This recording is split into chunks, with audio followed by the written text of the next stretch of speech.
नमस्कार दोस्तों, मैं हूं दिनेश केवरा। आप सबका स्वागत है न्यूज टाइम एससीएस न्यूज के साइमलकास्ट कार्यक्रम के अंदर। दोस्तों, क्या फर्क होता है अफगानिस्तान बनने में, पाकिस्तान बनने में, सोमालिया बनने में, या फिर किसी एक ऐसे देश में जिसे हम अक्सर बनाना रिपब्लिक के नाम से जानते हैं? और क्या फर्क होता है उस देश में जहां की वित्त मंत्री अमेरिका जाती हैं और वहां पर डेमोक्रेटिक मूल्यों की बात करती हैं, ग्रेट डेमोक्रेसी की बात करती हैं जो भारत है। जैसे कि कई बार प्रधानमंत्री मोदी भी बाहर जाके मदर ऑफ डेमोक्रेसी की बात करते हैं, बुद्ध की बात करते हैं और भारत जो है लोकतंत्र की जननी है। लेकिन जो एक्चुअली भारत में घटता है वो बिल्कुल उसके विपरीत होता है। यानी कि वहां गांधी की बात होगी तो यहाँ गोडसे की बातें होती हैं, वहां लोकतंत्र की बात होती है तो यहाँ ठोक तंत्र की बात होती है। इन दोनों में बड़ा फर्क है। यानी कि कभी कभी लगता है कि भारत एग्जैक्टली उसी दिशा की ओर बढ़ रहा है जिसे एक सोमालिया या अफगानिस्तान कहते हैं, पाकिस्तान कहते हैं, जहां संविधान की मर्यादाओं की, या जिसे आम भाषा में कहा जाए rule of law, non exist करता है। जहां के सत्ताधीश खुलेआम ये कहते हैं कि मिट्टी में मिला दूंगा। तो अगर ये संविधान है तो फिर उस संविधान का क्या करें जो बाबा साहब बनाकर छोड़ गए थे। Extra judicial killings, extra judicial elimination, और कमाल की बात यह है कि जो हो रहा है उसको जनता का पूर्ण समर्थन प्राप्त है। यानी कि यहां भी 80-20 चलता हुआ नजर आ रहा है। जब अब मैं किसी सर्वे का नाम नहीं लेना चाहूंगा, लेकिन बहुत सारे सर्वे आए हैं अखबारों में और बाकी जगह पे, मैं किसी पर्टिकुलर उसमें जिसने सर्वे कंडक्ट किया उसका नाम नहीं लेना चाहूंगा, लेकिन उसमें 50% से अधिक लोग कहते हैं कि बहुत हुआ, अच्छा हुआ। और जब उनसे पूछा गया कि क्या ये अनैतिक नहीं है, क्या ये अनैतिक रूप से आप अपने संविधान को नहीं लागू कर रहे हैं या उसके अगेंस्ट जा रहे हैं, बोलते कुछ भी अनैतिक नहीं, जो हो रहा है ठीक हो रहा है। यानी कि अनैतिकता को, एक्स्ट्रा जुडिशियल एलिमिनेशन और किलिंग को या वायलेंस को अब अप्रूवल का दर्जा जनता देती है। तो जनता हामी भरती है कि कोई सड़क पे आके किसी को किल कर दे, पुलिस की कस्टडी में कोई किसी को किल कर दे, पुलिस किसी को किल कर दे, कोई अब इस समय पब्लिक को गुरेज नहीं है, पब्लिक को कोई परेशानी नहीं है। पब्लिक को कोई परेशानी नहीं है अगर सड़क पे जाते हुए कोई किसी को मार देता है, वो कहते ठीक है, मर गया तो कोई बात नहीं। यानी कि मरने की जो खबर है आज एक तरह से हम भारतीयों के लिए असंवेदनशीलता की पराकाष्ठा है। फिर कहेंगे अच्छा अच्छा, वो 13 व्यक्ति महाराष्ट्र में मर गए, धूप से मर गए, मीटिंग हो रही थी पॉलिटिकल वहां पे, कोई बात नहीं यार, मर गए, जाने दो। जब हम ये कहते हैं तो हम एक सभ्याचार की जो भाषा होती है उससे पीछे हटते हैं। हम एक्चुअली उन असभ्य देशों में शामिल हो जाते हैं जो बेसिकली सोमालिया, रवांडा या अफगानिस्तान के नाम से जाने जाते हैं। जब दुहाई हम लोकतंत्र की देते हैं और हम प्रैक्टिस में ठोक तंत्र को लेकर आते हैं, तो मुझे लगता है कि हालांकि मैं ये शब्द थोड़े से हार्श भी हैं, लेकिन यही हो रहा है आज की तारीख में। जिसकी जो मर्जी होती है वो करता है। यहाँ पर कोई यहाँ पर आके किसी को भी गोली मारता है, ठोक देता है और चला जाता है। और यही अब लगता है प्रकृति का निर्णय भारत में हो रहा है। कोई कहता है ये आसमानी न्याय है, कोई कहता है पाप पुण्य का हिसाब यहीं पे होता है। और लगातार इस किस्म के जो कमेंट्स आ रहे हैं, इसलिए देखा जाए तो भारत की छवि को धूमिल किया है। बात न्यूयॉर्क टाइम्स में छपी रिपोर्ट की नहीं है, अल जजीरा की नहीं है, या इवन पाकिस्तान के न्यूज़पेपर में या कई और देशों में जो आई है। अब कोई मीडिया से न्यूज छुप नहीं पाती है, रातों रात कुछ ही सेकंड में पूरी दुनिया में न्यूज फैल जाती है। और जो छवि भारत की प्रैक्टिकली बाहर जाती है वो गोडसेवाद की जाती है, गांधीवाद की नहीं जाती है। अगर यही भारत का लोकतंत्र है तो फिर जनता की भी अप्रूवल है, तो फिर इसमें आप और हम क्या कर सकते हैं? इसी विषय पर बात करने के लिए कि क्या एक्स्ट्रा जुडिशियल एलिमिनेशंस को या किलिंग को अब जनता का आशीर्वाद मिल गया है, मुझे लगता है कि बड़ी संख्या में मिल गया है। अब छोटी मोटी संख्या नहीं है। हम ये नहीं कहेंगे कि चंद लोग उसको सपोर्ट कर रहे हैं, हम ये कहेंगे मेजोरिटी उसे सपोर्ट कर रही है। हमारे साथ एक विशिष्ट पैनल मौजूद है बातचीत करने के लिए इसी विषय पर। वरिष्ठ पत्रकार दिनेश कंवर जी हिमाचल से जुड़ रहे हैं, सर आपका बहुत बहुत स्वागत है।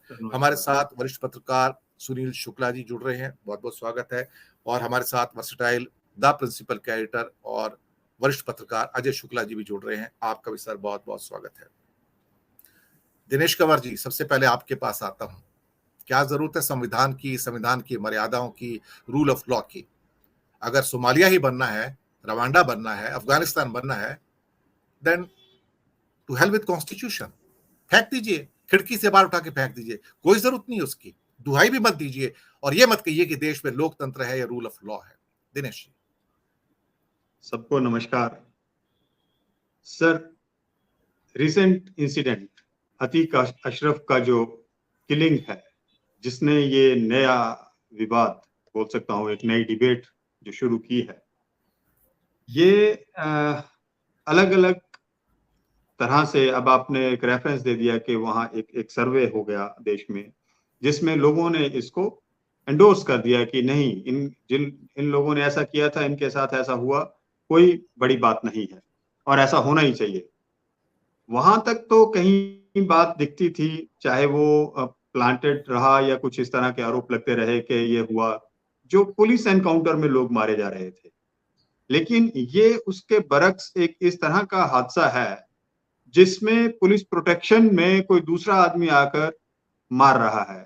ये बहुत बड़ी बात है, क्योंकि जब एक व्यक्ति पुलिस कस्टडी में है या जुडिशियल कस्टडी में है, उससे प्रेस का वो ताल्लुक बिल्कुल नहीं होता। यहाँ तक कि उसको रिश्तेदार भी नहीं मिल सकते हैं अदर देन फैमिली मेंबर्स।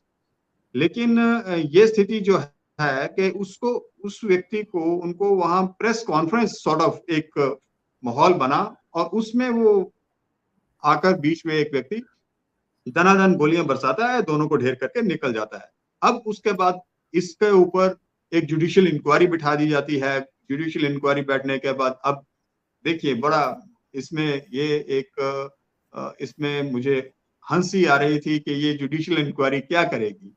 और क्योंकि माहौल जो है ये अभी का नहीं है, ये मैसेज अभी का कन्वे नहीं हो रहा है, ये मैसेज तब से कन्वे हो रहा है जब इन्हीं के सत्ता के से जुड़े लोग गोली मारो सालों को जो एक फ्रेज यूज कर दी, ये कहीं ना कहीं बहुत पहले से इनके दिमागों में, इनके शासक के दिमागों, हमने पीछे डिबेट किया, निरंकुश शासन होता जा रहा है।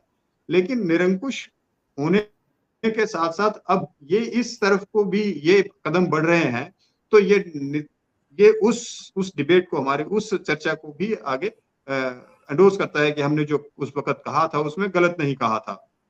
अफगानिस्तान, सोमालिया या इस तरह के बहुत सारे देश जो हैं जिनको हम बहुत सारे एंगलों से देखते हैं, या तो उनको हम डिक्टेटर मानकर चलते हैं या उनको हम तानाशाही के साथ साथ उनको हम एक बनाना एम्पायर की जिसकी हम बात कर रहे हैं, तो उसकी तरफ भी ये इशारा कर रहे हैं।